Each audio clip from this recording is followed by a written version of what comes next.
ಅಭ್ಯರ್ಥಿ ಲೆಕ್ಕ ಅಲ್ಲ, ನಮಗೆ ಮೋದಿ ಲೆಕ್ಕ. ನೋಡ್ರಿ ಮೇಡಮ್ ಅವರೇ, ಈ ಇದ್ರೊಳಗೆ ಗ್ಯಾರಂಟಿ ಯಾವುದು ನಡೆಯಲ್ಲ ಅನಿಸ್ತದೆ ನನಗೆ. ಈ ಯಾರು ದುಡ್ಡು ತಗೊಂಡು ಯಾರಿಗೆ ಕೊಡ್ತಾರೆ ಅನ್ನೋದು ಸಂಪೂರ್ಣ ಅರಿವಾಗಿದೆ. ಸಾಹೇಬ್ರೆ ನಮಸ್ಕಾರ. ನಮಸ್ಕಾರ. ಯಾರನ್ನ ಗೆಲ್ಸ್ಬೇಕಂತ ಇದೀರಾ ಈ ಸಲ? ನಾವು ಇಲ್ಲಿ ಈ ದೃಷ್ಟಿ ಏನೂ ನೋಡಲ್ಲ, ಮೋದಿ ಅವರಿಗೆ ಗೆಲ್ಲಿಸ್ಬೇಕು ಅಂತ ಮಾಡಿದ್ವಿ. ಅಲ್ಲ, ಇಲ್ಲಿನ ಅಭ್ಯರ್ಥಿ ಮ್ಯಾಟ್ರ್ ಆಗಲ್ವಾ? ಅಭ್ಯರ್ಥಿ ಲೆಕ್ಕ ಅಲ್ಲ, ನಮಗೆ ಮೋದಿ ಲೆಕ್ಕ. ದೇಶದ್ದು ನಮ್ಮ ಇದಕ್ಕೆ ನಮಗೆ ಮೋದಿ ಲೆಕ್ಕ. ಅಲ್ಲ, ಈ ಕ್ಷೇತ್ರದಲ್ಲಿ ಏನಾದ್ರು ಕೆಲಸ ಆಗ್ಬೇಕಂದ್ರೆ ಪ್ರತಿಯೊಂದಕ್ಕೂ ಮೋದಿನ ಕರೆಯಕ್ ಆಗಲ್ವಲ್ಲ? ಅದು ಬೇರೆ ಎಮ್ ಎಲ್ ಎಗಳು ಅವರು ಇವರು ಅಭಿವೃದ್ಧಿ ಮಾಡ್ತಾರೆ, ಅದು ಕೇಂದ್ರ ಸರ್ಕಾರದ ಕೆಲಸ ಬರಂತೆ ಬರುತ್ತೆ.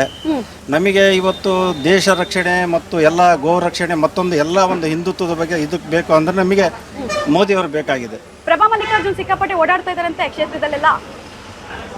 ಮೇಡಮ್ ಅವ್ರು ಎಲ್ಲ ಓಡಾಡ್ತಾರೆ, ಅವರು ಓಡಾಡ್ತಾರೆ, ಇವರು ಓಡಾಡ್ತಾರೆ.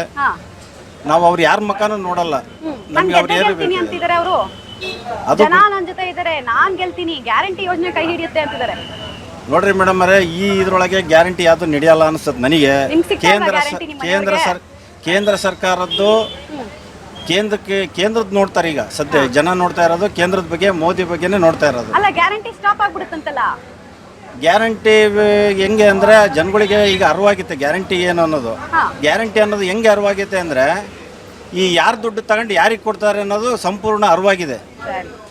ಎಲ್ಲ ಟ್ಯಾಕ್ಸು ಮತ್ತೊಂದು ಮಗದೊಂದು ಎಲ್ಲ ದುಬಾರಿ ಆಗಿದೆ.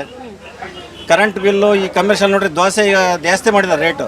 ನಾವು ದೋಸೆ ತಿನ್ನಕ್ಕೆ ಬಂದೀವಿ, ದೋಸೆ ರೇಟ್ ಆಗಿತ್ತು ಅಂದರೆ ಕರೆಂಟ್ ಬಿಲ್ಲು ಮತ್ತೊಂದು ಮಗದೊಂದು ಎಲ್ಲ ಜಾಸ್ತಿ ಆಗಿತ್ತು ಅಂತ ಹೇಳ್ತಾರೆ ಅವರು. ಎಲ್ಲ ರೇಟ್ ಆಗಿದೆ ಈಗ.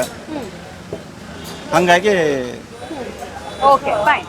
ಸೊ ಮೋದಿ ಅಲೆ ಬಗ್ಗೆ ಮಾತಾಡ್ತಾ ಇದ್ದಾರೆ. ಮೋದಿನೇ ಇಂಪಾರ್ಟೆಂಟ್, ಕೇಂದ್ರದ ನಾಯಕತ್ವಕ್ಕೋಸ್ಕರ ನಾನು ವೋಟ್ ಮಾಡ್ತೀನಿ ಈ ಸಲ ಅಂತ ಹೇಳ್ತಾ ಇದ್ದಾರೆ.